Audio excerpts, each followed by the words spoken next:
ചനാസോർഗരം ചനാസോർഗരം ചനാസോർഗരം. ബുന്ദേല മാർക്കറ്റിൽ ഈ ഒരു ശബ്ദം കേട്ടതും ജനങ്ങൾ ഹരിയാലയുടെ അടുത്തേക്ക് വരാൻ തുടങ്ങും. ആരൊക്കെ അവന്റെ ചന്ന മസാല കഴിക്കുന്നു അവർക്ക് അഭിനന്ദിക്കാതിരിക്കാൻ കഴിയുകയില്ല. ഹോ, ഈ ചനാസോർഗരം എന്ത് രുചിയുള്ളതാണ്. ചേട്ടാ, ഇതിനേക്കാൾ നല്ല ചന്ന മസാല വേറെ എവിടെയും കിട്ടില്ല. അയ്യോ ചേട്ടാ, നിങ്ങൾ ഇതിൽ എന്താ ഇടുന്നത്?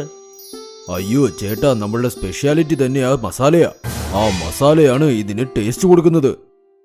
ഓ, കൊള്ളാം കൊള്ളാം. എനിക്ക് 20 രൂപയ്ക്ക് കുറച്ചുകൂടി തരൂ. ഞാനിത് കൊണ്ടുപോയി എൻ്റെ കുട്ടികൾക്കും കുറച്ച് കൊടുക്കട്ടെ. ഹാ ഹാ, ശരി ചേട്ടാ, ശരി. ഹരിയാദിലെ പോകുന്നവർക്ക് ചന്ന മസാല വിറ്റുകൊണ്ടിരിക്കും. പിന്നെ ഇതുകൊണ്ട് അദ്ദേഹത്തിന് നല്ല വരുമാനം കിട്ടിക്കൊണ്ടിരുന്നു. സന്ദീപ് ഹരിയായെ ദിവസവും കണ്ട് ദിവസവും തന്റെ മനസ്സിൽ ചിന്തിച്ചു കൊണ്ടേയിരിക്കും. ഈ ഹരിയുടെ കയ്യിൽ വണ്ടിയുമില്ല കടയുമില്ല, എന്നിട്ടും സമ്പാദിക്കുന്നു. എന്നാൽ നമ്മൾ ഒരു കടയുമിട്ട് വെറുതെ ഇരിക്കുകയാണ്, എന്നിട്ട് പോലും ഒരു കസ്റ്റമേഴ്സും വരുന്നില്ല. ബുന്ദേലയിൽ ഇരിക്കുന്നവർക്ക് ചന്ന മസാലയാണ് ഒരുപാട് ഇഷ്ടമെന്ന് തോന്നുന്നു. ആ, അത് ശരിയാണ്. അപ്പൊ നിങ്ങൾക്കും ചന്ന മസാല വിറ്റുകൂടെ? ആ, ഞാനും അതിനെക്കുറിച്ചാ ചിന്തിച്ചത്. നാളെ തന്നെ ചനാസോറുകരവും പിന്നെ മസാലയും കൊണ്ടുവരണം. അത് കഴിഞ്ഞ് ഞാൻ നോക്കിക്കോളാം ആ ഹരിയ എങ്ങനെ സമ്പാദിക്കുന്നെന്ന്. ചന്ന മസാല വിൽക്കുന്നത് വളരെ എളുപ്പമായിരിക്കുമെന്ന് സന്ദീപും അവന്റെ ഭാര്യയും വിചാരിച്ചു. അടുത്ത ദിവസം സന്ദീപ് അവന്റെ പൊരിക്കടയിൽ ചന്ന മസാലയെ വിൽക്കാനായി വച്ചു. പിന്നെ പുറത്ത് ചന്ന മസാലയുടെ ബോർഡും വച്ചു. ആ ബോർഡ് കണ്ട ഒരു സ്ത്രീ അവന്റെ കടയിലേക്ക് വന്നു. ആഹാ ചേട്ടാ, നിങ്ങള് ചന്ന മസാല വിൽക്കാൻ തുടങ്ങിയോ? ആ അതെ ചേച്ചി, ഞാൻ നിങ്ങൾക്ക് കുറച്ച് തരട്ടെ? ആഹാ, ചെയ്തു തരൂ. ഇന്ന് നിങ്ങൾ ഉണ്ടാക്കിയത് ഞാൻ രുചിച്ചു നോക്കട്ടെ. ഹരിയ ചേട്ടൻ ഉണ്ടാക്കുന്ന പോലെ അത്ര നന്നായിട്ടില്ല. അത് കഴിഞ്ഞ് വീണ്ടും കുറച്ചു പേർ വന്ന് സന്ദീപ് ചെയ്യുന്ന ചന്ന മസാല കഴിച്ചു നോക്കി. അവര് സന്ദീപിനോട് ഇതാണ് പറഞ്ഞത്. കുറച്ചു നേരം കഴിഞ്ഞ് ഹരിയ ആ സ്ഥലത്തേക്ക് നടന്നുകൊണ്ടേ വന്നപ്പോൾ എല്ലാ കസ്റ്റമേഴ്സും ഹരിയുടെ അടുത്തേക്ക് പോകാൻ തുടങ്ങി. ഹേ ചേട്ടാ, എനിക്ക് 20 രൂപയ്ക്ക് തരൂ. ആ, എനിക്കും. കസ്റ്റമേഴ്സ് ഇങ്ങനെ പോകുന്നത് കണ്ട് സന്ദീപിന്റെ അസൂയ വീണ്ടും കൂടി വന്നു. അയ്യോ, ഈ ഹരിയെ കസ്റ്റമേഴ്സിനെ കിട്ടാൻ എന്ത് മായാജാലമാ ചെയ്തത്. നിങ്ങൾ ചോദിച്ചില്ലേ, അദ്ദേഹത്തിന്റെ മസാലയിൽ എന്തോ മായാജാലമുണ്ട്. പിന്നെ ഇത് ഞാൻ കേട്ടു, ആ മസാല അദ്ദേഹത്തിന്റെ പൂർവികരുടെ മസാലയാണെന്ന്. അദ്ദേഹത്തിന്റെ അച്ഛൻ അപ്പൂപ്പൻ കാലത്ത് ഇത് പറഞ്ഞിട്ട് പോയതാണെന്ന്. അപ്പോൾ ഞാൻ ഇനി എന്ത് ചെയ്യും? നിങ്ങളും ആ മസാല എങ്ങനെ ചെയ്യണമെന്ന് പഠിച്ചോളൂ. അപ്പൊ എല്ലാ കസ്റ്റമേഴ്സും നിങ്ങളുടെ അടുത്തേക്ക് വരും. ഇത് പഠിച്ചെടുക്കാൻ അത്ര എളുപ്പമാണോ? അതത്ര എളുപ്പമല്ല, പക്ഷേ എന്റെ കയ്യിൽ ഒരു ഐഡിയ ഉണ്ട്. മധു സന്ദീപിന്റെ ചെവിയിൽ അവളുടെ ഐഡിയ പറഞ്ഞു. പിന്നെ രണ്ടുപേരും ചിരിച്ചുകൊണ്ടിരുന്നു. അടുത്ത ദിവസം ഹരിയുടെ വീടിന് പുറത്ത് ഒരു 15 വയസ്സുകുട്ടി ഭിക്ഷാടനത്തിന് വന്നു. അവൻ ഹരിയുടെ വാതിലിൽ മുട്ടി. ചേട്ടാ, എനിക്ക് ഭക്ഷണം തരുമോ? 2 ദിവസമായി കഴിച്ചിട്ട്. ഹരിയ ദയുള്ളവനായിരുന്നു. അദ്ദേഹം വീടിനകത്ത് ചെന്ന് അവന് വേണ്ടി ഭക്ഷണം എടുത്തു കൊണ്ടുവന്നു. ആ പയ്യൻ വളരെ വേഗത്തിൽ കഴിച്ചുകൊണ്ടിരുന്നു. അപ്പ ഹരിയ പയ്യനോട് ചോദിച്ചു, നീ ഇവിടെ തന്നെ എന്ത് ചെയ്യുകയാണ്? നിന്റെ അച്ഛനും അമ്മയും എവിടെ? അച്ഛൻ ചെറുപ്പത്തിൽ തന്നെ മരിച്ചു. അതിനുശേഷം അമ്മ മരിച്ച് 2 മാസമായി. അന്ന് മുതൽ ഞാനൊരു ജോലിക്ക് വേണ്ടി അലഞ്ഞു തിരികെയാ. വിശക്കുന്നു. ആരും എനിക്ക് ജോലി തരുന്നതേയില്ല. അയ്യോ, കരയാതെ മുന്നാ, ഞാനിവിടെ ഇല്ലേ? നീ എന്റെ അടുത്ത് തന്നെ ജോലി നോക്ക്. നിനക്ക് ഞാൻ വയറ് നിറയെ ആഹാരം തരാം. അതുപോലെ നിനക്ക് ഞങ്ങളുടെ കൂടെ ഞങ്ങളുടെ വീട്ടിൽ തന്നെ താമസിക്കാം. താങ്കൾ യഥാർത്ഥത്തിൽ എന്റെ ദൈവമാ. അയ്യോ, കരയാതെ.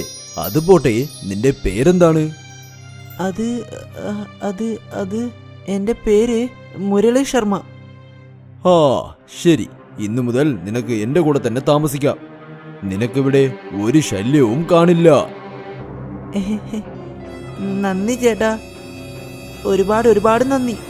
ഹരിയ അനാഥമുരളിക്ക് വാസസ്ഥലം കൊടുത്തു. ഹരിയ മുരളിയെ മാർക്കറ്റിലേക്കും കൊണ്ടുപോകും. പിന്നെ വീട്ടിൽ ചെറിയ ചെറിയ പണിയും എടുപ്പിക്കുമായിരുന്നു.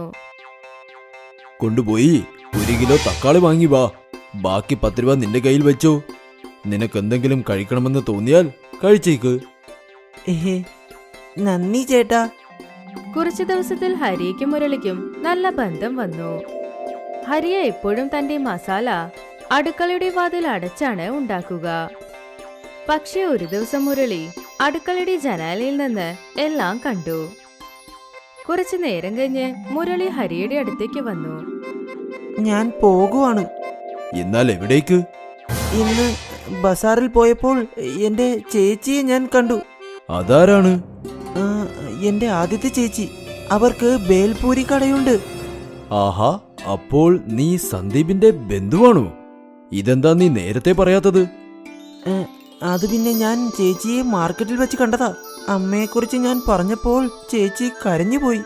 ചേച്ചി എന്നെ അവരോടൊപ്പം കൂട്ടിക്കൊണ്ടു പോകാമെന്ന് പറഞ്ഞു. ഇനിയും താങ്കൾക്കൊരു ഭാരമാകാൻ ഞാൻ ആഗ്രഹിക്കുന്നില്ല. ഇതുവരെ താങ്കൾ ചെയ്തതിനെല്ലാം നന്ദി. കുഴപ്പമില്ല. എന്തോ തെറ്റാണെന്ന് ഹരിയയ്ക്കിത് മനസ്സിലായി. ഹരിയുടെ മസാല രഹസ്യം കണ്ടുപിടിക്കാൻ വേണ്ടി മധുവാണ് മുരളിയെ അയച്ചത്. മധുവും മുരളിയും ചേർന്ന് ആ മസാലയെ ഉണ്ടാക്കി. ഒരു വട്ടം കഴിച്ചാൽ നിങ്ങൾ വീണ്ടും തരൂ എന്ന് പറഞ്ഞ് ചോദിക്കും. ഇവിടെ സ്പെഷ്യൽ സോർഗരം. ഒരു തവണ വന്ന് കഴിച്ചു നോക്കൂ. ഒന്ന് ഉണ്ടാക്കി തരൂ. നിങ്ങളുടെ സ്പെഷ്യൽ മസാല എങ്ങനെയുണ്ടെന്ന് ഞാൻ നോക്കാം. ആഹാ, വാങ്ങിച്ചോളൂ. സന്ദീപ് ചെന്നൈയിൽ ആ രഹസ്യ മസാല കലർന്നു കൊടുത്തു. ഇതാ എടുത്തോളൂ. എരിയുന്നു, എരിയുന്നു, എരിയുന്നു. ഇത്ര എരിവോ? മധു ആ സ്ത്രീക്ക് വെള്ളം കൊടുത്തു. ഇതാണോ നിങ്ങളുടെ സ്പെഷ്യൽ മസാല? അതോ മുളക് പൊടിയോ? എത്ര എരിവാണ്! എന്നെ കൊല്ലാൻ ശ്രമിക്കുന്നതാണോ നിങ്ങൾ? ആ സ്ത്രീ സന്ദീപിന്റെ മധുവിനെ നന്നായി ചീത്ത പറഞ്ഞിട്ട് പോയി. സന്ദീപും മധുവും മുരളിയെ നോക്കിക്കൊണ്ടേയിരുന്നു. എന്നാൽ ഞാൻ പറഞ്ഞതൊക്കെ ശരിയായിട്ടല്ലേ പറഞ്ഞത്? അപ്പോഴാണ് അവിടെ ഹരിയ വന്നത്. ഇവിടെ നോക്കണം മോനെ, നീ പറഞ്ഞതെല്ലാം ശരിയാ. എന്നാൽ ഞാൻ ചെയ്തതാണ് തെറ്റ്. എനിക്ക് ആദ്യം തന്നെ മനസ്സിലായി ഇതിലെന്തോ ചുറ്റിക്കളിയുണ്ടെന്ന്. കാരണം നീ എത്രത്തോളം തടിച്ചിട്ടാണ്. എവിടെയെങ്കിലും ദരിദ്രനായ ഒരു കുട്ടിക്ക് ഇത്രയും വണ്ണം കാണുമോ? എടാ സന്ദീപ്, ഞാൻ ഉപയോഗിക്കുന്ന മസാലയെക്കുറിച്ച് നിനക്ക് അറിയണോ? അത് ഒരിക്കലും നടക്കാൻ പോകുന്നില്ല. ഹരിയ ഒരുപാട് ബുദ്ധിശാലിയാണ്. അദ്ദേഹം അദ്ദേഹത്തിന്റെ രഹസ്യത്തെ രഹസ്യമായി തന്നെ വച്ചു. ഓംകില അരുണാചൽ പ്രദേശത്തിന്റെ ഒരു ഗ്രാമത്തിൽ ഇരുന്നു. അത് ചൈനയുടെ വളരെ അടുത്താണ്. ഓംകിലയുടെ കുടുംബത്തിൽ അവരുടെ വയസ്സായ അമ്മ 3 കുട്ടികൾ ഉണ്ടായിരുന്നു. ഓംകിലയുടെ കുടുംബ ചിലവ് കൃഷി ചെയ്താണ് നയിച്ചിരുന്നത്. ഓംകിലയുടെ ഗ്രാമം ചൈനയുടെ അടുത്തായതുകൊണ്ട് Omkila momos, chowmein, veg hakka noodles, manchow soup ഇതുപോലുള്ള ചൈനീസ് ആഹാരം അവൾക്ക് നന്നായിട്ട് ചെയ്യാൻ അറിയാം. ഓംകിലയുടെ അമ്മ പാടത്ത് ജോലി ചെയ്യും. പിന്നെ ഓംകില വീട്ടിലിരുന്നു കൊണ്ട് പാചകം ചെയ്യും. എന്തു പറ്റിയമ്മേ, ഇന്ന് നിങ്ങൾ ഒരുപാട് ലേറ്റ് ആണല്ലോ. മറ്റുള്ളവരുടെ പാടം പോലെ തന്നെ നമ്മുടെ പാടവും മിലിട്ടറിയുടെ അടുത്ത് പോകും. അങ്ങനെ സംഭവിച്ചാൽ പിന്നെ ആഹാരത്തിന് നമ്മൾ കഷ്ടപ്പെടേണ്ടി വരും. അങ്ങനെ നമ്മുടെ പാടം പോയാൽ അതിനുള്ള നഷ്ടീട് അവര് നൽകില്ലേ? നമുക്ക് സ്വന്തം സ്ഥലമുണ്ടായാൽ അത് നമുക്ക് നല്ലതല്ലേ മോളെ? പക്ഷെ പണം അങ്ങനെയല്ല, കയ്യിൽ വന്നാൽ ഉടനെ ചിലവാകും. നിങ്ങൾ വിഷമിക്കേണ്ട അമ്മേ. ഇൻകമിന് നമ്മൾ എത്രയും പെട്ടെന്ന് ഒരു വഴി ഉണ്ടാക്കാം.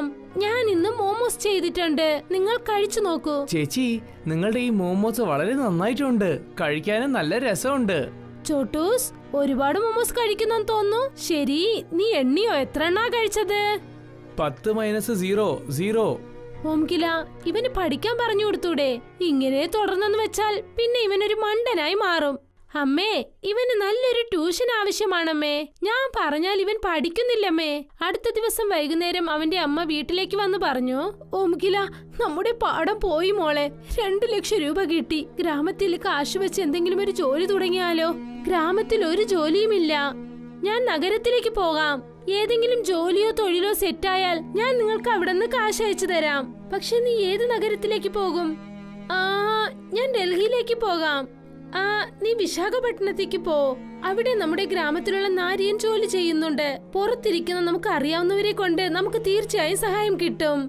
ഓംഗില ആന്ധ്രാപ്രദേശത്ത് കടൽക്കരയിൽ ഉള്ള ഒരു നഗരമായ വിശാഖപട്ടണത്തിലേക്ക് ചെന്നു. പിന്നെ തന്റെ ഗ്രാമക്കാരനായ നരേനെ ചെന്നവൾ കണ്ടു. ഞാൻ ഇവിടെ ജോലി അന്വേഷിച്ചു വന്നിരിക്കുകയാണ്. ഇവിടെ എനിക്കൊരു ജോലി ഉണ്ടാക്കി തരാമോ? നിനക്ക് എന്ത് ചെയ്യാനറിയാം? ഞാൻ ചൈനീസ് ഫുഡ് നന്നായിട്ട് ചെയ്യും. ഞാനൊരു റെസ്റ്റോറന്റിൽ ജോലി ചെയ്യാണ്. അവിടെ മോമോസ് ഉണ്ടാക്കുന്ന ആൾ ആവശ്യമാണ്. ഞാൻ എന്റെ മുതലാളിയോട് പറഞ്ഞു നോക്കാം. നാരായൺ റെസ്റ്റോറന്റ് ഓണറിനോട് സംസാരിച്ചു. പിന്നെ ഓംഗിലേക്ക് മോമോസ് ചെയ്യുന്ന ജോലി കിട്ടി. ആ റെസ്റ്റോറന്റ് കടലിന്റെ കരയിലായിരുന്നു. ജനങ്ങൾ ആ ബീച്ചിലേക്ക് വരും. പിന്നെ ആഹാരമൊക്കെ അവിടെ കിട്ടും. ഓംഗിലയുടെ കൈകൊണ്ട് ചെയ്യുന്ന ടേസ്റ്റിയായ മോമോസ് ജനങ്ങൾക്ക് ഒരുപാട് ഇഷ്ടപ്പെട്ടു. വിഷ്ണുവിന്റെ റെസ്റ്റോറന്റിന്റെ വരുമാനം ഒരുപാട് അധികരിച്ചു. പക്ഷേ വ്യാപാരം അധികം വരാത്തത് കൊണ്ട് വിഷ്ണു അവിടെ ജോലി ചെയ്യുന്ന വർക്കേഴ്സിന്റെ സാലറി അധികരിച്ചില്ല. അദ്ദേഹം ഓംഗിലേക്ക് വെറും 10,000 രൂപയാണ് നൽകുന്നത്. ഓംഗിലേക്ക് അതിൽ തന്റെ കാര്യവും നോക്കി വീട്ടിലേക്ക് പണം അയക്കാൻ കഷ്ടമായിരുന്നു. ഞാൻ ഇവിടെ വന്ന് 6 മാസമാകാൻ പോകുന്നു. ഞാൻ ഒരുപാട് കഷ്ടപ്പെട്ട് വെറും 8,000-ഓ 10,000-മേ അയക്കാൻ പറ്റുന്നുള്ളൂ. പാവം അമ്മ ചെലവിനായി ഒരുപാട് കഷ്ടപ്പെടുന്നുണ്ട്. അടുത്ത ദിവസം ഓംഗില റെസ്റ്റോറന്റ് ഓണറിനോട് ചെന്ന് സംസാരിച്ചു. അങ്കിൾ, എന്റെ സാലറി 15,000 രൂപയാക്കി തരുമോ? എന്നെ കൊണ്ട് വീട്ടിലേക്ക് കാശ് അയക്കാൻ പറ്റുന്നില്ല. അതിനെ ഞാൻ എന്ത് ചെയ്യാനാ? നിന്റെ കുടുംബം രക്ഷപ്പെടുത്താൻ വേണ്ടിയാണോ ഞാൻ കട വെച്ചിരിക്കുന്നത്? നിനക്ക് ഞാൻ ജോലി തന്നിട്ടുണ്ടല്ലേ, അത് തന്നെ വലിയ കരുണ തന്നെയാണ്. സാലറി ഒന്നും കൂടാൻ പോകുന്നില്ല. പോയി നിന്റെ ജോലി നോക്ക്. അപ്പോൾ ഓംഗിലയുടെ കൈവശം വേറൊരു വഴിയുമില്ലായിരുന്നു. അതുകൊണ്ട് അവൾ റെസ്റ്റോറന്റിൽ വീണ്ടും ജോലി ചെയ്യാൻ തുടങ്ങി. ആ റെസ്റ്റോറന്റിനടുത്തേക്ക് ഇടയ്ക്കിടയ്ക്ക് ഒരു പട്ടി വരും. ഓംഗില അതിന് മോത്തി എന്ന് പേര് വെച്ചു. മോത്തി അവിടെ വരുമ്പോഴൊക്കെ ഓംഗില അതിന് കഴിക്കാൻ 2 മോമോസ് നൽകും. ഒരു ദിവസം റെസ്റ്റോറന്റ് ഓണർ ഓംഗില പട്ടിക്ക് മോമോസ് നൽകുന്നത് കണ്ടു. മോമോസ് വാങ്ങിക്കുന്ന സാധനത്തിന് വേണ്ടിയുള്ള കാശൊക്കെ നിന്റെ അച്ഛന്റെ കാശല്ല. അത് നീ എന്താ നായ്ക്ക് ഇട്ടോണ്ടിരിക്കുകയാണോ? ഈ 2 മോമോസ് പട്ടി കഴിക്കുന്നോണ്ട് നിങ്ങൾക്ക് അങ്ങനെ എന്താ കുറഞ്ഞു പോയത്? ഒരു ചെറിയ കാര്യത്തിന് നിങ്ങൾ എന്തിനാ എന്റെ അച്ഛനും അമ്മയൊക്കെ വഴക്ക് പറയുന്നേ? ഈ മോമോസിനുള്ള കാശ് നിന്റെ സാലറി നിന്ന് കട്ട് ചെയ്തോളാം. ആ മാസം വിഷ്ണു വെറും 8,000 രൂപയാണ് ഓംഗിലയ്ക്ക് നൽകിയത്. ആ റെസ്റ്റോറന്റ് മുതലാളിയുടെ കൊടൂരമായ പ്രവൃത്തി കണ്ട് ഓംഗില ഒരു തീരുമാനമെടുത്തു. ഓംഗില നാരായണനോട് പറഞ്ഞു, ഞാൻ ഇവിടെ നിന്നും എന്റെ ജോലി വിടാൻ പോവുക. ഞാൻ സ്വന്തമായി ഒരു ബിസിനസ് തുടങ്ങാൻ പോകുന്നു. പക്ഷേ അതിനു വേണ്ടി നീ കുറെ സാധനത്തിന് കാശ് ആവശ്യമാണല്ലോ. പിന്നെ നിനക്ക് ഒരു കൗണ്ടർ ആവശ്യമാണ്. അതിൽ വെച്ചുകൊണ്ടാണ് നിനക്ക് മോമോസ് ഉണ്ടാക്കാൻ പറ്റുള്ളൂ. നിനക്ക് ഇൻവെസ്റ്റ് ചെയ്യാൻ എന്തെങ്കിലും കാശുണ്ടോ? എന്റെ കൈവശം അല്പം പണമുണ്ട്. നീ അല്പം പണം താ. ഓംഗില കടൽക്കരയുടെ അടുത്തായിട്ട് ഒരു പെട്ടി കടയിൽ മോമോസ് വിൽക്കാൻ തുടങ്ങി. ഇപ്പോൾ വിഷ്ണുവിന്റെ റെസ്റ്റോറന്റിലേക്ക് മോമോസ് കഴിക്കാൻ അധികം ആളുകൾ വരാറില്ല.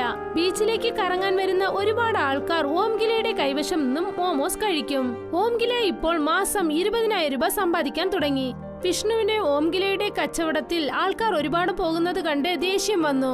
ഇത്രയും ദിവസമായിട്ട് എന്റെ ഹോട്ടലാണ് ചൈനീസ് ഫുഡ് വിറ്റുകൊണ്ടിരുന്നത്. പക്ഷേ ഈ പെണ്ണ് വന്നിട്ട് എന്റെ മൊത്തം വ്യാപാരം അഴിച്ചല്ലോ. എന്ന് വേണമെങ്കിൽ ഇവള് എന്നെ പോലെ തന്നെ ഒരു റെസ്റ്റോറന്റ് ഓപ്പൺ ചെയ്യാൻ പറ്റും. ഒരു ചെടി വലിയ മരമായിട്ട് വരുന്ന മുമ്പ് അതിനെ നശിപ്പിക്കുന്നതാണ് നല്ലത്. വിഷ്ണു ഒരു ദിവസം ഓംഗിലയുടെ അടുത്ത് ചെന്ന് എന്തു പറഞ്ഞെന്നാൽ, ഓംഗില, എന്റെ ഈ പുതിയ വർക്കേഴ്സൊക്കെ ഈ മോമോസ് മര്യാദയ്ക്ക് ചെയ്യുന്നില്ല. ഞാൻ എന്താ വിചാരിക്കുന്ന വെച്ചാൽ നീ വീണ്ടും എന്റെ റെസ്റ്റോറന്റിലേക്ക് വന്നൂടെ? ഞാൻ നിനക്ക് സാലറി 2,000 രൂപ ഞാൻ കൂട്ടി തന്നേക്കാം. വേണ്ട അങ്കിൾ, ഞാനിപ്പോ 20,000 രൂപ സമ്പാദിക്കുന്നു. നിങ്ങളുടെ റെസ്റ്റോറന്റിൽ ജോലി ചെയ്യേണ്ട ആവശ്യം എനിക്കിപ്പോൾ ഇല്ല. അങ്ങനെ വെച്ചാൽ നിന്റെ ഈ കട വന്നിട്ട് എന്റെ റെസ്റ്റോറന്റ് ദൂരമായിട്ട് കൊണ്ടുപോയേക്കേ. എന്തിനു ചെയ്യണം? ഈ ബീച്ചിന്റെ സ്ഥലമൊക്കെ നിന്റെ അച്ഛന്റെ സ്വന്തമാണോ? ഓംഗില അങ്ങനെ പറയുന്നത് കേട്ടതും വിഷ്ണുവിന് ആകെ ദേഷ്യം വന്നു. അദ്ദേഹം പല്ല് കടിച്ചു. നിങ്ങൾ മോമോസ് അല്ലാതെ മറ്റെന്തൊക്കെയോ സെയിൽസ് ചെയ്യുന്നു. അതിൽ നിങ്ങൾ ഫോക്കസ് ചെയ്യൂ. ഒരുപക്ഷെ നിങ്ങൾക്ക് അഡ്ജസ്റ്റ് ചെയ്യാൻ പറ്റുന്നില്ലെങ്കിൽ നിങ്ങൾ നിങ്ങളുടെ റെസ്റ്റോറന്റ് മറ്റെവിടെയെങ്കിലും മാറ്റി വെക്കൂ. ഇപ്പോഴാണ് കുറച്ച് ദിവസം മുമ്പ് ഈ പെണ്ണ് സാലറി കൂട്ടി വേണമെന്ന് പറഞ്ഞു. പക്ഷെ ഇവൾ ഇപ്പോൾ ഇങ്ങനെ സംസാരിക്കുന്നുണ്ടോ? ഇവളുടെ അഹങ്കാരം ഞാൻ അടക്കിയിട്ടില്ലെങ്കിലേ എന്റെ പേര് വിഷ്ണു ചന്ദ്ര ദേശായി അല്ല. അന്ന് രാത്രി ഓംഗില തന്റെ റൂമിലേക്ക് പോയപ്പോൾ 2 ആളുകൾ അവളെ പിടിച്ചു.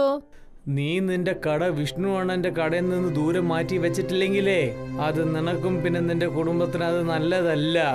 ഞങ്ങളുടെ ആൾക്കാരെ അരുണാചൽ പ്രദേശ് വരെ ഉണ്ട്. നിങ്ങളുടെ കുടുംബവും ഞങ്ങൾ നോക്കിക്കൊണ്ടിരിക്കുകയാണ്. ആ 2 പേരും ഓംഗിലയെ പേടിപ്പിച്ചിട്ട് അവിടെ നിന്ന് പോയി.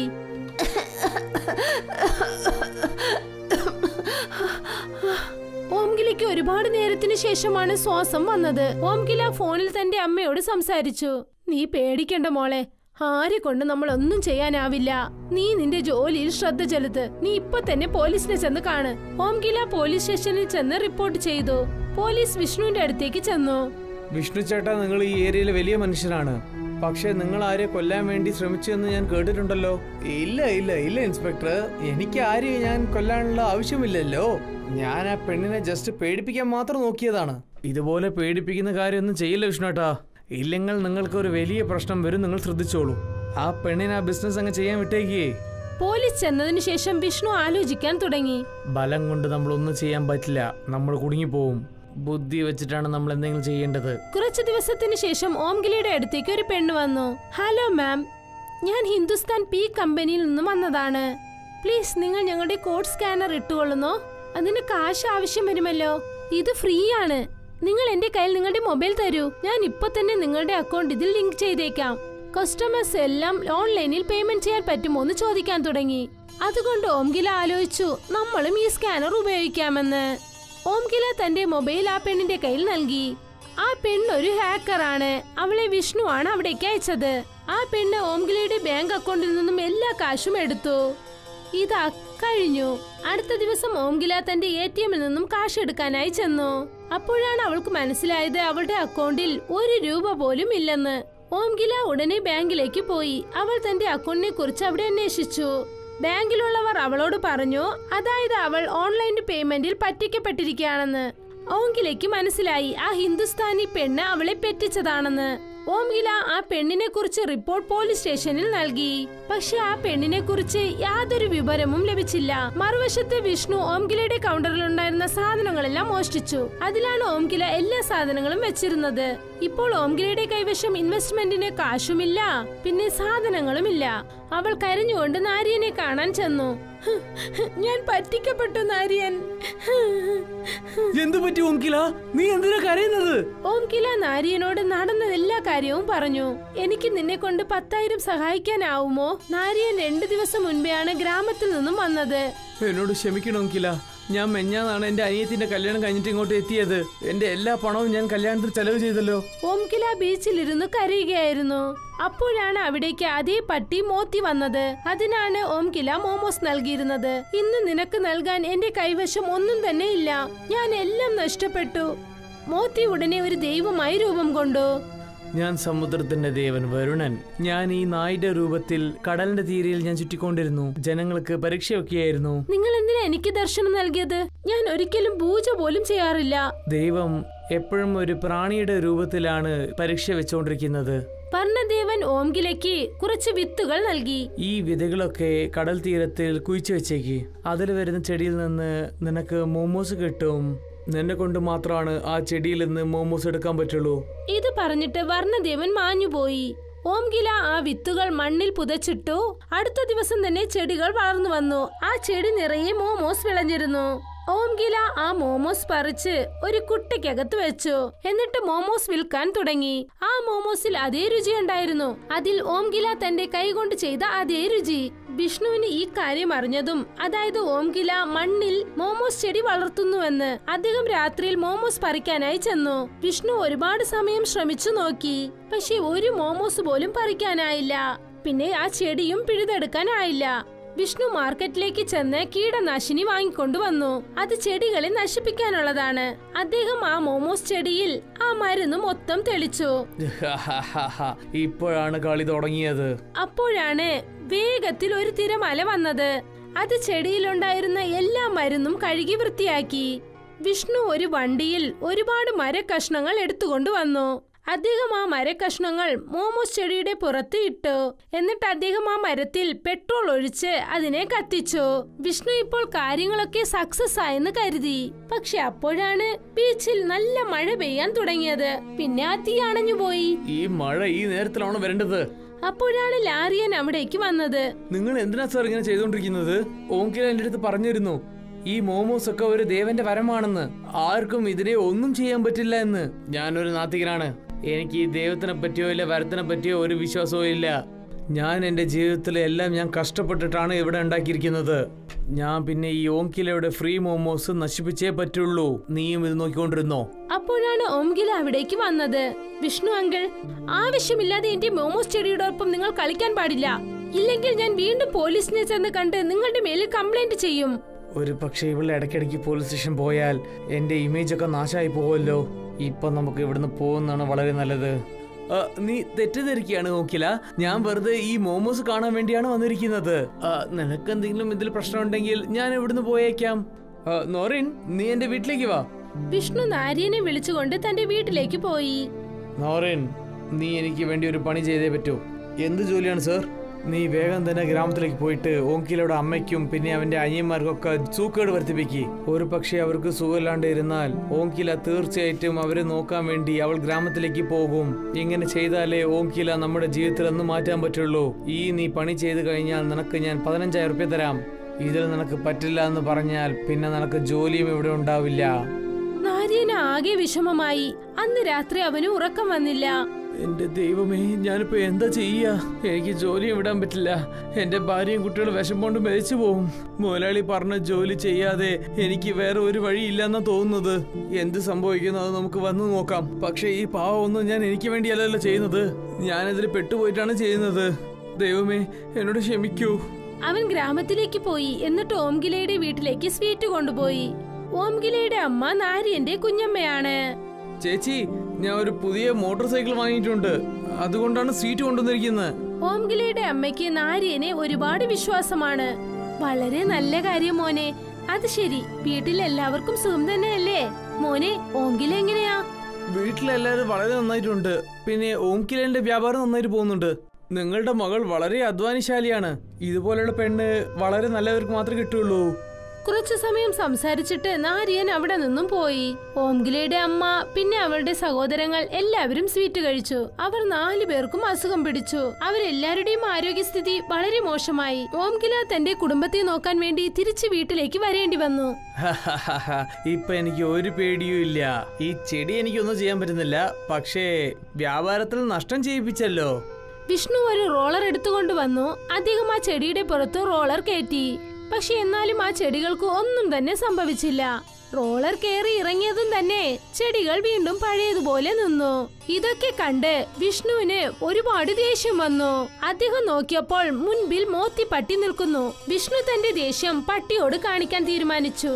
ഇന്ന് ഞാൻ ഈ നായിനെ വെറുതെ വിടാൻ പോകുന്നില്ല. വിഷ്ണു റോളർ പട്ടിയുടെ പുറത്ത് കയറ്റാൻ ശ്രമിച്ചു. അപ്പോഴാണ് പട്ടി ദൈവമായി മാറിയത്. പിന്നെ ദൈവം തന്റെ ശക്തി കൊണ്ട് വിഷ്ണുവിനെ റോളറോടെ തൂക്കി സമുദ്രത്തിലേക്ക് എറിഞ്ഞു. രക്ഷിക്കൂ, രക്ഷിക്കൂ, എന്നെ ആരെങ്കിലും രക്ഷിക്കൂ, എനിക്ക് നീച്ചലറിയില്ല. വർണ്ണദേവൻ അദ്ദേഹത്തിന് അടുത്തു ചെന്നു പറഞ്ഞു, ഞാൻ നിന്നെ രക്ഷിക്കാം. പക്ഷേ നീ എനിക്കൊരു വാക്ക് തരണം. ഓങ്കിലയുടെ ജോലിയിൽ നീ ഇനി ശല്യം ചെയ്യാൻ പാടില്ല. ഞാൻ വാക്ക് തരാം. ഓങ്കിലയുടെ വ്യാപാരത്തിൽ ഇനി ഞാൻ ഒരു ശല്യം ചെയ്യില്ല. അവളുടെ പണവും ഞാൻ തിരിച്ചു കൊടുത്തേക്കാം. അവളുടെ കൗണ്ടറും ഞാൻ കൊടുത്തേക്കാം. അപ്പോഴാണ് ദൈവം വിഷ്ണുവിനെ പൊക്കിയെടുത്ത് കരയിലേക്ക് എറിഞ്ഞത്. എന്നിട്ട് അവിടെ നിന്ന് അദ്ദേഹം മാഞ്ഞുപോയി.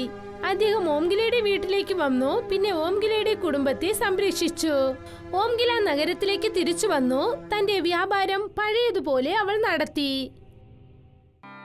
ബീക്കുവിന്റെ കുടുംബം ചെറിയ കുടുംബമാണ്. അദ്ദേഹത്തിന്റെ കുടുംബത്തിൽ ഭാര്യ മധുവും പിന്നെ മകൾ മീരയും ഉണ്ട്. ദിവസം തോറും നിങ്ങളുടെ വരുമാനം കുറഞ്ഞുകൊണ്ടേ പോകുന്നുണ്ടല്ലോ. നിങ്ങൾ ഈ ചാറ്റ് വ്യാപാരം കളഞ്ഞിട്ട് വേറെന്തെങ്കിലും ജോലിക്ക് പോയിക്കൂടെ? കുറഞ്ഞത് നമുക്ക് നന്നായിട്ട് ആഹാരമെങ്കിലും കഴിക്കാം. നിനക്ക് തന്നെ അറിയാലോ, ഞാൻ ഈ ചാറ്റ് കട കുറെ കാലങ്ങളായിട്ട് വെക്കുന്നുണ്ട്. ഇപ്പൊ ആ കട മര്യാദയ്ക്ക് പോകുന്നില്ലത് കൊണ്ട് എനിക്ക് ആ കട മൂടി വെക്കാൻ പറ്റില്ല. ഇനി കുറച്ച് ദിവസം കൊണ്ട് എല്ലാം ശരിയാവുന്ന എനിക്ക് വിശ്വാസമുണ്ട്. കസ്റ്റമേഴ്സും വന്ന് തീർച്ചയായിട്ടും എന്റെ ചാറ്റ് ഐറ്റം കഴിക്കുന്ന വിശ്വാസമുണ്ട്. എപ്പോഴാണോ നിങ്ങളുടെ കടയുടെ അടുത്തായിട്ട് രമണി ചാറ്റ് കട ഓപ്പൺ ചെയ്തോ അന്നു മുതൽ എല്ലാരും അവിടെ ചെന്ന് ചാറ്റ് കഴിക്കാൻ തുടങ്ങി. എന്നെ കൊണ്ട് വേറെ എന്താ ചെയ്യാൻ പറ്റുക? ഞാൻ കുറെ സാധനങ്ങൾ വെച്ചിട്ട് നല്ല രുചിയുള്ള ചാറ്റ് ഐറ്റംസ് ആണ് ചെയ്യുന്നത്. ഇതിന്റെ മുകളിൽ ഞാൻ എന്താ ചെയ്യേണ്ടത്? എന്തെങ്കിലും ചെയ്യൂ, പക്ഷെ വീട്ടിലേക്ക് കാശ് കൊണ്ടുവരും. ഇല്ലെങ്കിൽ ഞാൻ മീരയും കൂട്ടിക്കൊണ്ട് എന്റെ അച്ഛന്റെ വീട്ടിലേക്ക് പോകും. എന്നെ കൊണ്ട് ഇങ്ങനെ വിശന്ന് ചാകാൻ പറ്റില്ല. നീ ഇങ്ങനെ പറയല്ലേ. ഇന്ന് ഞാൻ തീർച്ചയായിട്ടും പൈസ കൊണ്ടുവരാം. ബീക്കു അവന്റെ വസ്തുക്കളൊക്കെ എടുത്തുകൊണ്ട് അവന്റെ കടയുടെ അരികിലേക്ക് ചെന്നു. പോകുന്ന വഴിയിൽ അവൻ പച്ചക്കറി കടയുടെ അടുത്തായി നിന്നു. ചേട്ടാ, എനിക്ക് 2 കിലോ ഉരുളക്കിഴങ്ങും പിന്നെ 2 കിലോ ഉള്ളിയും വേണം. എല്ലാം ഫ്രഷ് അല്ലേ? എന്റെ ചേട്ടാ, നിങ്ങള് ചാറ്റ് കടയിൽ വെച്ചിരിക്കുന്നത്. പിന്നെ എന്തിനാ നിങ്ങൾ ഫ്രഷ് ആയുള്ള ഉരുളക്കിഴങ്ങും ഉള്ളിയും വേണം ചോദിക്കുന്നത്? നിങ്ങൾക്ക് ആ പഴയ ഉരുളക്കിഴങ്ങും ഉള്ളി വാങ്ങിച്ചൂടെ? അത് ഞാൻ നിങ്ങൾക്ക് കുറഞ്ഞ വിലയിൽ തന്നേക്കില്ലേ? ആലോചിച്ച് നോക്ക്. ഇല്ലില്ല, ഈ ചാറ്റ് കട ഞാൻ ദിവസം ഇടുകയാണ്. എനിക്ക് ആരെയും പറ്റിക്കാൻ പറ്റില്ല. എനിക്ക് നിങ്ങൾ നല്ല ഫ്രഷായുള്ള ഉരുളക്കിഴങ്ങ് ഉള്ളിയും തരൂ. ശരി. അപ്പോഴാണ് അവിടേക്ക് രമണിക് വന്നത്. എനിക്ക് 3 കിലോ ഉരുളക്കിഴങ്ങ് 3 കിലോ ഉള്ളി തരൂ. ഫ്രഷ് ആയതാണോ? ഇല്ല പഴയതനതാ. ഞാൻ കഴിക്കാൻ പോവുകയാണോ? അയ്യോ ചേട്ടാ, നിങ്ങളുടെ കസ്റ്റമേഴ്സിനൊക്കെ നിങ്ങൾ ഇതല്ലേ കൊടുക്കാൻ പോകുന്നത്? ഇത് നല്ല കാര്യമില്ല ചേട്ടാ. എടോ, ഏത് നല്ലത് ഏത് കെട്ടതെന്ന് നീ ഒന്നും ഞങ്ങൾക്ക് പറഞ്ഞു തരണ്ട. ഞാൻ എങ്ങനെ വേണമെങ്കിലും ഇട്ടോളൂ. നീ നിന്റെ ചാറ്റ് ഐറ്റത്തിന് ഫ്രഷുള്ള ഐറ്റം തന്നെ ഇട്ടോളൂ. എന്നിട്ട് നീ തന്നെ കഴിച്ചോ. അത് മാത്രല്ലാതെ നിന്റെ കടയിൽ ആരും വരുന്നില്ലല്ലോ കഴിക്കാൻ. ബീക്കു ഒരുപാട് വിഷമിച്ചു. എന്നിട്ട് അവൻ അവിടെ നിന്ന് പോയി. ബീക്കുവിന് മുൻപ് തന്നെ രമൺ അവന്റെ ചാറ്റ് കട ഓപ്പൺ ചെയ്തു കഴിഞ്ഞു. രമണിക് തന്റെ കട തുറന്നതും തന്നെ കസ്റ്റമേഴ്സിന്റെ കൂട്ടം അവിടേക്ക് വരാൻ തുടങ്ങി. പിന്നെ ബീക്കുവിന്റെ കടയിലേക്ക് ആരും തന്നെ വന്നില്ല. വരൂ കഴിക്കാൻ വരൂ. സ്വാദുള്ള പാപ്പടി ചാട്ട്, സമോസ ചാട്ട്, ദാഹി ചാട്ട്. വരൂ. ബീക്കു ശബ്ദമിട്ട് തന്റെ വ്യാപാരം ചെയ്തു. എങ്കിലും ആരും തന്നെ ആ കടയിലേക്ക് വന്നില്ല. പക്ഷേ രമണിക്കിന്റെ കടയിൽ ഒരുപാട് ആൾക്കാർ തിങ്ങി നെരുങ്ങി. ആദ്യം എനിക്ക് തരൂ. പറ്റില്ല. ആദ്യം ഞാനാ വന്ന, എനിക്ക് തരൂ. എല്ലാവർക്കും തരാം. ആര് ബഹളം വെക്കല്ലേ. തന്റെ കടയുടെ ഈ അവസ്ഥ കണ്ടിട്ട് ബീക്കുവിന് വിഷമം തോന്നി. ഞാൻ ഇത്രയും കഷ്ടപ്പെട്ട് ചെയ്താലും ആരും കഴിക്കാൻ വരുന്നില്ലല്ലോ. ദൈവമേ, നിങ്ങളാണ് എനിക്കൊരു വഴി കാണിക്കേണ്ടത്. ബീക്കു രാത്രി വരെ തന്റെ കട തുറന്നു വെച്ചിരുന്നു. പക്ഷെ അവൻ അന്ന് ഒരു വരുമാനവും കിട്ടിയില്ല. അവൻ സങ്കടത്തോടെ വീട്ടിലേക്ക് പോയി. ഇന്നും അതുപോലെ തന്നെയാണെന്ന് തോന്നുന്നു. അതെ, ഇന്നും എല്ലാ കസ്റ്റമേഴ്സും രമണീന്റെ അടുത്താണ് പോയിരിക്കുന്നത്. നിങ്ങൾ നിങ്ങളുടെ ചാറ്റ് കട തീർച്ചയായും മൂടിയേ പറ്റൂ. വീട്ടിൽ ആഹാരം ചെയ്യാൻ പോലും ഒന്നുമില്ല. ഈ അവസ്ഥ തുടർന്നാൽ പിന്നെ നമ്മൾ പട്ടിണി കൊണ്ട് ചത്തുപോകും. നീ മിണ്ടാതിരിക്കി, എല്ലാ കാര്യങ്ങളും ശരിയാവും. ഇത് തന്നെയാണ് നിങ്ങൾ 6 മാസങ്ങളായി പറഞ്ഞുകൊണ്ടിരിക്കുന്നത്. പക്ഷെ ഒന്നും മാറിയില്ല. നിങ്ങൾ മര്യാദയ്ക്ക് കാശ് കൊണ്ടുവന്നില്ലെങ്കിൽ ഞാൻ എന്റെ അമ്മയുടെ വീട്ടിലേക്ക് പോകും, മീരയും വിളിച്ചുകൊണ്ട്. പക്ഷെ എനിക്ക് കുറച്ചു ദിവസം കൂടി സമയം താ. വീട്ടിൽ ഇന്ന് മാത്രമേ ആഹാരമുള്ളൂ. നാളെ നിങ്ങൾ കാശുമായി വന്നാ നല്ലത്. അല്ലെങ്കിൽ ഈ വീട്ടിൽ നിങ്ങൾ തനിച്ച് ജീവിച്ചോളൂ. എന്റെ മോള് വിശന്നിരിക്കുന്നത് എന്നെ കൊണ്ട് കാണാൻ പറ്റില്ല. എന്തായാലും എന്റെ അച്ഛൻ ഞങ്ങൾ രണ്ടുപേരെയും നന്നായിട്ട് നോക്കും. ശരി. ഒരു വശത്ത് ബീക്കു ചാറ്റ് വിൽക്കാത്തതിനെ കുറിച്ച് ആലോചിച്ച് വിഷമത്തിലായിരുന്നു. മറ്റൊരു വശത്ത് അവന്റെ ഭാര്യ അവളുടെ ദേഷ്യം അധികരിച്ചുകൊണ്ടേയിരുന്നു. അടുത്ത ദിവസം ബീക്കു ദിവസവും പോലെ ചാറ്റ് റെഡി ചെയ്തു. എന്നിട്ട് അവൻ കടയിലേക്ക് തിരിച്ചു. പോകുന്ന വഴിയിൽ അവനെ പച്ചക്കറി കടക്കാരൻ വിളിച്ചു. എന്താ ചേട്ടാ, ഇന്ന് ഉരുളക്കിഴങ്ങ് ഉള്ളിയൊന്നും നിങ്ങൾക്ക് വേണ്ടേ? ഇല്ല ഏട്ടാ, ഇന്നലെ വാങ്ങിയത് തന്നെ എന്റെ അടുത്തുണ്ട്. ശരി. ബീക്കു അവന്റെ കടയിനരികിലേക്ക് ചെന്നു. എന്നിട്ട് എന്നത്തെയും പോലെ കട തുറന്നു. അടുത്തു തന്നെ രമണും അവന്റെ കട തുറന്നു. രമന്റെ കടയിലേക്ക് ആളുകൾ വരാൻ തുടങ്ങി. വരൂ കഴിക്കാൻ വരൂ. സ്വാദുള്ള പാപ്പടി ചാട്ട്, സമോസ ചാട്ട്, ദാഹി ചാട്ട്. വരൂ. അവൻ വിളിച്ചു പറഞ്ഞിട്ടും ആരും തന്നെ വന്നില്ല. ആരും തന്നെ അവന്റെ കടയിലേക്ക് വന്നില്ല. അവന് വളരെ വിഷമമായി. എന്നിട്ട് അവൻ കരയാൻ തുടങ്ങി. ദൈവമേ, എനിക്ക് മാത്രം എന്താ ഇങ്ങനെ സംഭവിക്കുന്നത്? ഇന്ന് മാത്രം ഞാൻ കാശ് കൊണ്ടുപോയിട്ടില്ലെങ്കിൽ ഞങ്ങളുടെ വീട്ടിൽ കഴിക്കാൻ ഭക്ഷണം പോലും ഉണ്ടാവില്ലല്ലോ. പിന്നെയും അതു എന്നെ വിട്ടിട്ട് അവളുടെ അമ്മയുടെ വീട്ടിലേക്ക് പോവുമല്ലോ. എനിക്കൊന്നും അറിയുന്നില്ല എന്താ ചെയ്യേണ്ടതെന്ന്. അപ്പോഴാണ് ബീക്കുവിന്റെ കടയിലേക്ക് ഒരു വയസ്സായ അമ്മ വന്നത്. എന്തു പറ്റി മോനെ, നീ എന്തിനാ കരയുന്നത്? എന്നോട് എന്തു പറയാനാ അമ്മേ? എന്റെ വിധി തന്നെ അതുപോലെയുണ്ട്. എല്ലാ കാര്യങ്ങളും നന്നായിട്ട് ചെയ്താലും ഒന്നും ശരിയായിട്ട് പോകുന്നില്ല അമ്മേ. ഞാൻ ശുദ്ധമായ സാധനങ്ങൾ കൊണ്ടാണ് ചാറ്റ് ഐറ്റംസ് ഉണ്ടാക്കുന്നത്. പക്ഷെ എല്ലാരും രമണി കടയിലേക്കാണ് പോകുന്നത്. എന്റെ കുടുംബത്തിലുള്ളവർ എല്ലാരും ഭക്ഷണം പട്ടിണി ദാരിദ്ര്യം കൊണ്ടിരിക്കുകയാണ് അമ്മേ. നീ വിഷമിക്കേണ്ട മോനെ. ഇത് മാന്ത്രിക മസാലയാണ്. ഇത് നിന്റെ ചാറ്റിൽ നീ ചേർത്താൽ പിന്നെ ഒരുപാട് കസ്റ്റമേഴ്സ് ഇവിടേക്ക് വരും. പിന്നെ നിന്റെ എല്ലാ കഷ്ടവും ശരിയാകും മോനെ. വിഷമിക്കേണ്ട മോനെ. ബീക്കു ആ മസാല അവരുടെ കയ്യിൽ നിന്നും വാങ്ങിയതും തന്നെ ആ അമ്മ അവിടെ നിന്നും മാഞ്ഞു പോയി. ഇവരെവിടെ പോയി? അമ്മേ. ബീക്കു ആ അമ്മയെ എല്ലാ സ്ഥലത്തും തേടി നോക്കി. പക്ഷെ അവരെ എവിടെയും കണ്ടില്ല. ഈ അമ്മ ആരാണ്? അവരെവിടെയാണ് പോയത്? അപ്പോൾ ഈ മസാല ശരിക്കും മായ മസാലയാണോ? ബീക്കു ആ മസാല ഓപ്പൺ ചെയ്തു. എന്നിട്ട് അതിൽ നിന്നും കുറച്ച് മസാല തന്റെ ഉരുളക്കിഴങ്ങിലേക്ക് ആഡ് ചെയ്തു. അവൻ അങ്ങനെ ചെയ്തത് തന്നെ എല്ലാ കസ്റ്റമേഴ്സും അവന്റെ കടയിലേക്ക് വന്നു. എനിക്കൊരു ചാറ്റ് തരൂ. എനിക്കൊരു ആലു ചാട്ട്. എനിക്ക് എരിവുള്ള പപ്പടി ചാട്ട്. ഇപ്പൊ തന്നെ എടുത്തു തരാം. ബീക്കു എല്ലാവർക്കും ചാറ്റ് ചെയ്തു കൊടുക്കാൻ തുടങ്ങി. കസ്റ്റമേഴ്സ് ഒക്കെ അത് ഇൻട്രസ്റ്റോടെ കഴിച്ചു. ഒരു കസ്റ്റമർ പോയതും തന്നെ അടുത്ത കസ്റ്റമർ വന്നുകൊണ്ടേയിരുന്നു. ആദ്യമായിട്ടാണ് ബീക്കു ഇത്രയും കാശ് കാണുന്നത്. കുറച്ചു സമയത്തിനകം തന്നെ അവരുടെ ചാറ്റ്സ് ഒക്കെ കാലിയായി. ഇപ്പോൾ രമണിക്കിന്റെ കടയിൽ ആരും തന്നെ ഇല്ല. രമണി ദേഷ്യത്തോടെ ബിക്കുവിനെ നോക്കിക്കൊണ്ടിരുന്നു. ബീക്കു തന്റെ കട മൂടിയിട്ട് അവിടെ നിന്ന് വീട്ടിലേക്ക് പോയി. ഇതാ എന്റെ മക്കളെ, ഇത് തള്ള കാശ്. ഇത്രയും നിറയെ കാശോ? ഇതാ മോളെ നിനക്കുള്ള ചോക്ലേറ്റ്. അമ്മ ഇവിടെ നോക്കൂ, അച്ഛൻ എനിക്ക് വേണ്ടി ചോക്ലേറ്റ് വാങ്ങിക്കൊണ്ടുവന്നു. നല്ല അച്ഛൻ. ഇത്രയും കാശ് എവിടെ നിന്നാ കിട്ടിയത്? നമ്മുടെ കടയിലുണ്ടാക്കിയ കാശാണ്. ബീക്കു മധുവിനോട് ആ മാന്ത്രിക മസാലയെ കുറിച്ച് പറഞ്ഞു. വാവ്, ഇത് വളരെ നല്ല കാര്യമാണല്ലോ.